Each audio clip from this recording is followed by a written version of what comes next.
TerryCarter sings while holding her great-granddaughter, Avery, during Wednesday service at Burnette Chapel Church of Christ in Antioch, Tenn, on Sept. 27, 2017. The service was the first to be held at the church since Sunday's shooting.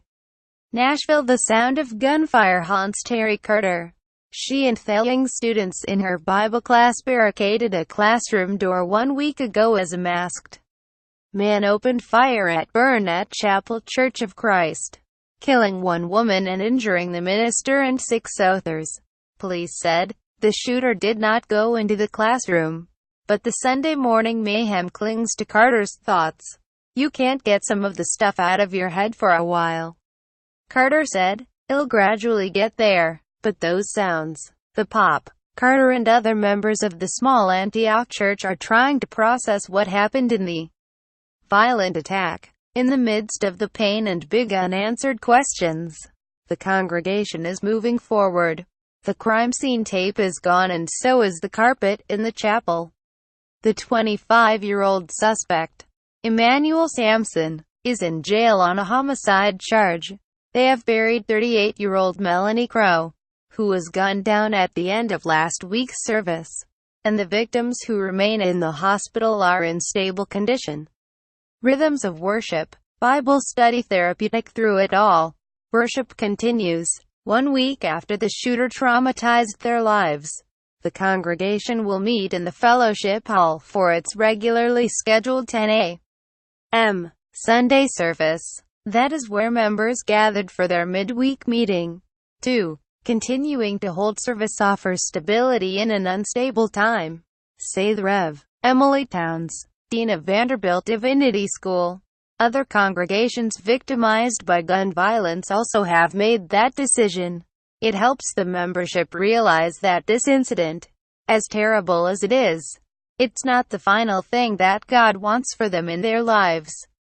Towns said, "Getting back into the rhythms of worship and Bible study is often very therapeutic for folks."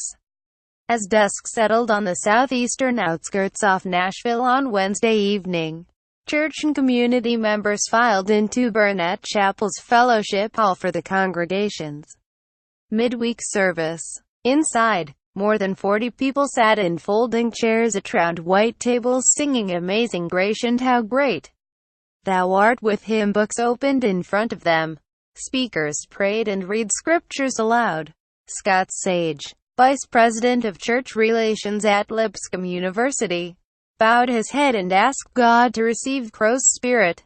He also prayed that God's love would be shared with the congregation and community in the days ahead, that you might remind us to forgive our enemies, to bless those who persecute us, and to strive to minister to one another in the name of Christ. Sage said, "Fellowship, encouragement needed outside." The double-sided marquee glowed in front of the 10 brick church buildings, illuminating the congregation's messages of mourning for Crow and appreciation for the community's support. The words "regular services" underlined both sentiments, affirming in bold black letters that the violence that invaded their sacred space on Sunday would not redefine their mission. After the Wednesday night service ended, Carter stood in the church parking lot chatting. Her great-grandchildren played nearby. "It's kind of a relief that we can get together and have a fellowship," Carter said. "That's what we're supposed to do. Have fellowship and encourage each other. It's going to take a whole lot of encouragement." She was not certain the Wednesday service would occur nor that she would want to attend Sunday, but Carter will be there equipped with plans for better classroom safety. She remembers hearing the first shot. It sounded too close. Carter put her finger to her lips, told the children to be quiet, and turned off the classroom lights. Together, they moved furniture in front of a door and she cycled through scenarios in her mind. The shooting stopped. Carter grabbed towels from the baptistry and put the medical skills she learned in the Navy and as an EMT to use, guiding others, helping victims, and cutting away clothing so they could clearly see where to apply pressure. Everybody did what they could do, Carter said. In the aftermath of the shooting, it is hard for Carter to sleep, but she plans to use the counseling services the city provides to victims. She knows the healing process for her and the rest of the congregation will be long, especially if the suspect goes to court. It isn't going to be easy because you have to face all those things again, Carter said. Counselors and chaplains with the Metro Police Department's Behavioral Health Services Division responded to Burnette Chapel soon after the shooting, said Carol Harp, the psychologist who leads the division. Like a punch to the face, in situations like that, people are in shock and you're really just sort of holding a space for them and allowing them to express whatever, Harp said. It varies from person to person. Sometimes it's grief and anguish, and sometimes it's anger, or they may just be completely in shock and not really saying anything.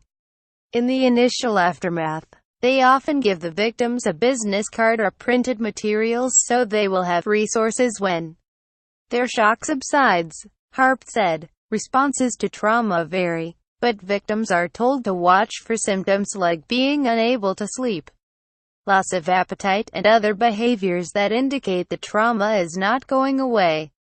Trauma like that is the emotional equivalent of somebody punching you in the face, Harp said. The counselors and chaplains continued to provide support throughout the week. They were on hand at Crow's visitation and funeral and planned to attend Sunday's church service, too, Harp said. Ongoing free counseling also is available to victims.